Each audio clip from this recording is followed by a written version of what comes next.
Dalam nama Bapa dan Putra dan Roh Kudus. Amin. Tuhan bersamamu dan bersama rohmu.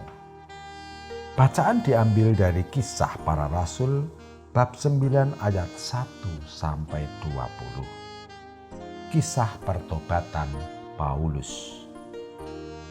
Ketika pecah penganiayaan terhadap jemaat, hati Paulus berkobar-kobar untuk mengancam dan membunuh murid-murid Tuhan. Ia menghadap imam besar dan meminta surat kuasa daripadanya untuk dibawa kepada majelis-majelis Yahudi di Damsyik, supaya jika ia menemukan laki-laki atau perempuan yang mengikuti jalan Tuhan, ia menangkap mereka dan membawa mereka ke Yerusalem. Dalam perjalanannya ke Damsyik, ketika ia sudah dekat kota itu, tiba-tiba cahaya memancar dari langit mengelilingi dia. Ia rebah ke tanah dan kedengaranlah olehnya suatu suara yang berkata kepadanya, "Saulus, Saulus, mengapa engkau menganiaya aku?" Jawab Saulus, "Siapakah engkau, Tuhan?" Katanya, "Akulah Yesus yang kau aniaya itu. Tetapi bangunlah dan pergilah ke dalam kota.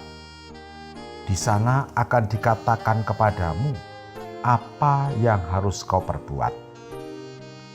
Maka termangu-mangulah teman-teman seperjalanan, karena mereka memang mendengar suara itu, tetapi tidak melihat seorang jua pun. Saulus bangun dan berdiri, lalu membuka matanya. Tetapi ia tidak dapat melihat apa-apa. Teman-temannya harus menuntun dia masuk ke Damsyik. 3 hari lamanya Saulus tidak dapat melihat, dan 3 hari lamanya ia tidak makan dan tidak minum. Di Damsyik ada seorang murid Tuhan bernama Ananias. Firman Tuhan kepadanya dalam suatu penglihatan. "Ananias," jawabnya. "Ini aku, Tuhan," firman-Nya. "Pergilah ke jalan yang bernama Jalan Lurus dan carilah di rumah Yudas, seorang dari Tarsus yang bernama Saulus. Ia sekarang berdoa, dan dalam suatu penglihatan ia melihat bahwa seorang yang bernama Ananias masuk ke dalam dan menumpangkan tangannya ke atasnya supaya ia dapat melihat lagi." Jawab Ananias, "Tuhan, dari banyak orang telah kudengar tentang orang itu betapa banyak kejahatan yang dilakukannya terhadap orang-orang kudus-Mu di Yerusalem. Dan ia datang kemari dengan kuasa penuh dari imam-imam kepala untuk menangkap semua orang yang memanggil nama-Mu." Tetapi firman Tuhan kepadanya, "Pergilah, sebab orang ini adalah alat pilihan bagiku untuk memberitakan namaku kepada bangsa-bangsa lain, kepada raja-raja dan orang-orang Israel. Aku sendiri akan menunjukkan kepadanya betapa banyak penderitaan yang harus ia tanggung oleh karena namaku." Lalu pergilah Ananias ke situ dan masuk ke rumah itu. Ia menumpangkan tangannya ke atas Saulus, katanya, "Saulus, saudaraku, Tuhan Yesus yang telah menampakkan diri kepadamu di jalan yang engkau lalui telah menyuruh aku kepadamu, supaya engkau dapat melihat lagi dan penuh dengan Roh Kudus." Dan seketika itu juga seolah-olah ada selaput gugur dari matanya, sehingga Saulus dapat melihat lagi. Saulus bangun lalu dibaptis, dan setelah ia makan pulihlah kekuatannya. Saulus tinggal beberapa hari bersama-sama dengan murid-murid di Damsyik.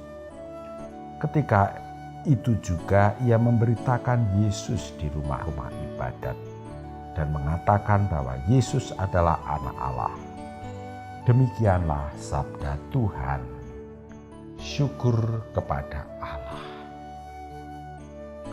Saudari-saudara yang dikasihi Tuhan, judul renungan saya ini adalah dahsyatnya pengalaman pahit.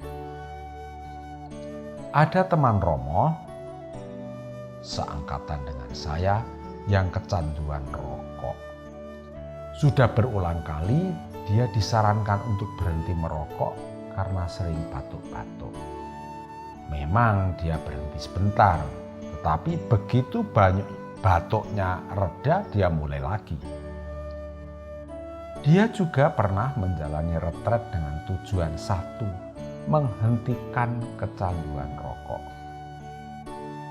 Tahan 3 minggu, sesudah itu mulai lagi, bahkan lebih ganas. Sampai suatu ketika dia harus dirawat di rumah sakit karena paru-parunya bolong-bolong. Nah, ini dia. Baru dia berhenti. Saudari-saudara, orang itu bisa berubah dengan 4 cara. Yang pertama, melalui informasi. Informasi ini berupa nasihat-nasihat, bujukan-bajukan, dan masukan-masukan lain yang menguatkan nasihat itu. Kalau melalui cara ini orang sudah bisa berubah, syukurlah. Kalau tidak bisa berubah, melalui formasi. Kalau dalam kasus Romo tadi, dia melalui retret. Yang dimaksudkan dengan formasi adalah pendidikan dan pelatihan-pelatihan di bawah pengawasan seorang pelatih atau grup pelatihan. Di USA ada grup namanya Anonymous Alcoholic.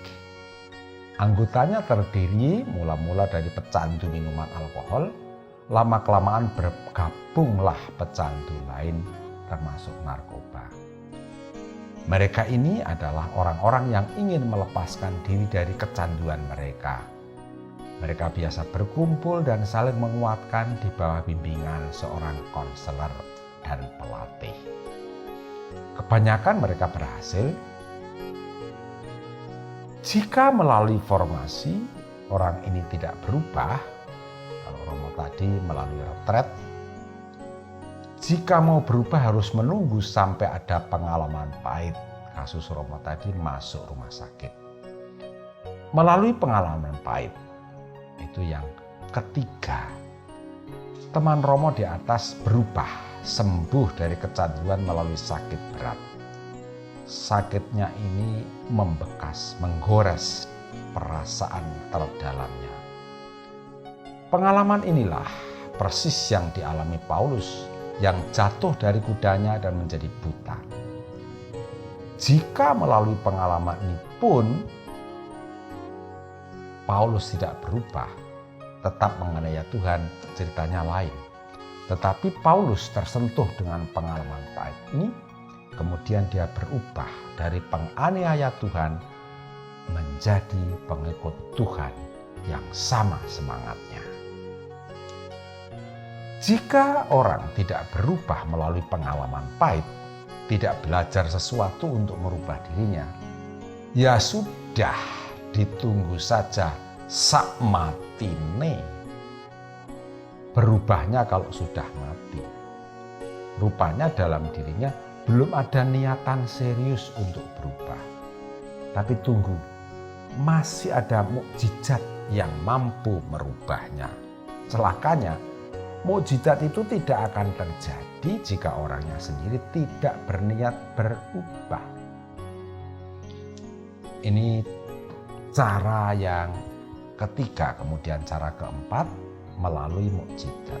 Pengalaman Paulus merupakan kombinasi antara pengalaman pahit dan pengalaman kuasa Tuhan. Berita baiknya, Tuhan berkuasa merubah seseorang. Berita buruknya, jika dia tidak mau berubah, mukjizat pun juga tidak akan merubah dia. Salah satu ciri kehidupan manusia adalah dinamikanya. Hidup itu dinamis, bergerak dan berubah. Jika orang tidak mau berubah, dia adalah mayat hidup. Semoga Anda bukan termasuk itu. Karena Anda ingin berubah, maka bisa ditempuh.